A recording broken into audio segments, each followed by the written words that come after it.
Hi friends, ఈరోజు మనం మా చెల్లెల స్టైల్ చికెన్ కర్రీ చూసేద్దామా.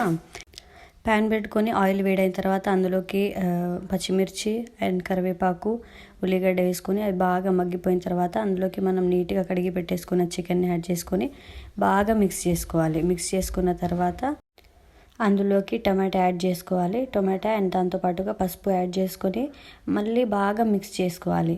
మా చెల్లెల స్టైల్ కర్రీస్ ఎట్లా ఉన్నాయంటే ఫస్ట్ బాగా మిక్స్ చేస్తుంది. ఏదైనా ఏ ఇంగ్రీడియంట్స్ యాడ్ చేసినా తను బాగా మిక్స్ చేస్తుంది. దాని తర్వాత కొబ్బరి పొడి, ధనియాల పొడి, గరం మసాలా, అల్లం వెల్లుల్లి పేస్ట్ వేసుకోవాలి. ఈ విధంగా వేసుకున్న తర్వాత మళ్ళీ బాగా మిక్స్ చేసుకోవాలి మొత్తం పట్టేంత వరకు చికెన్కి. అందులో మళ్ళీ మనం ఉప్పు యాడ్ చేసుకోవాలి. టేస్ట్కి తగినంత ఉప్పు యాడ్ చేసుకొని బాగా మిక్స్ చేసుకొని తగినంత కారం, తగినంత వాటర్ వేసుకొని కూర దగ్గర పడిన తర్వాత దించేసుకొని తినేయడమే. ఎదురింటి వాళ్ళు, పక్కింటి వాళ్ళు రోజు ఉండే ముచ్చట్లు ఇవే ఉంటాయి. చూడండి ఒకసారి. బాయ్.